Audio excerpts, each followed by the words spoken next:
ഇപ്പോ നിങ്ങള് ഉദ്യോഗസ്ഥരെ ഉള്ളിലേക്ക് കയറ്റാത്ത വിധത്തിലുള്ള സമരമാണ്. ഉദ്യോഗസ്ഥർ കടത്തിവിടൂല. ഞങ്ങൾ പറയുന്നത് ഇതിന് വേണ്ടി സമഗ്രമായ ഒരു അന്വേഷണം നടത്തണം. ഇതിന്റെ പിന്നിൽ ഒരുപാട് ആളുകൾ ഇനിയും പുറത്തു വരാനുണ്ട്.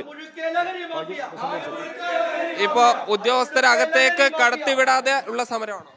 ഉദ്യോഗസ്ഥന്മാരെ അകത്തേക്ക് കടത്തിവിടാതിരിക്കുന്ന സമരം മാത്രമല്ല, ഇത് മുഴുവൻ ആളുകളെയും ഇതുമായി ബന്ധപ്പെട്ട് കഴിഞ്ഞ ഏതാനും ദിവസങ്ങൾക്ക് മുമ്പ് ഇവിടുത്തെ ജൂലൈ 11-ാം തീയതി ഇവിടെ കീർത്തന എന്ന് പറയുന്ന ഇവിടെ ജീവനക്കാരിയായിട്ടുള്ള ഒരു യുവതി, ഇവിടുത്തെ ഒരു ടീച്ചർ, അവർ ഇതുമായി ബന്ധപ്പെട്ട് 1-ാം ഘട്ടം കേസിൽ പ്രതിയായിരുന്നു.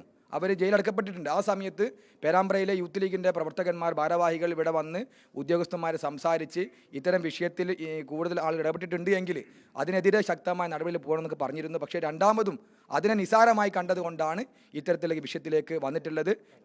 നേരത്തെയും ഈ സ്ത്രീക്കെതിരെ, ഈ സ്പെഷ്യൽ എഡ്യൂക്കേറ്ററായിട്ടുള്ള കാവ്യ എന്ന് പറയുന്ന അധ്യാപികയ്ക്കെതിരെ മുന്നേയും പല വിഷയങ്ങളിലും നേരത്തെ BPCക്കും അതുപോലെ ബന്ധപ്പെട്ട ആളുകൾക്കും പരാതി കിട്ടിയിരുന്നു. പക്ഷെ അതിനെ അവർ ഇവിടുത്തെ അധ്യാപകരും അതുപോലെ തന്നെ അതിനെ ഗൗനിക്കാത്ത രീതിയിലാണ് എന്ത് ചെയ്യുന്നത് മുന്നോട്ട് പോയത്. കൃത്യമായിട്ട് BPCയുടെ ആ ഒരു സമ്മതം അതിൻ്റെ ആ ഒരു ഇതിൻ്റെ ബാക്കിലുണ്ടെന്നുള്ള കാര്യത്തിൽ യാതൊരു സംശയവും യൂത്തിനില്ല. ഇതിൻ്റെ പിന്നിലുള്ള മുഴുവൻ ആളുകൾക്കെതിരെയും നടപടി എടുക്കാതെ ഇവിടെ യൂത്ത് സമരം വരില്ല. BRC ഒരുപാട് കുട്ടികൾക്ക് ഇവർ അധ്യാപകർ മാതൃക കാണിക്കേണ്ട അധ്യാപകരാണ് ഇത്തരത്തിലുള്ള വലിയ രീതിയിലുള്ള ലഹരി കച്ചവടത്തിൻ്റെ ഭാഗമാവുന്നത്.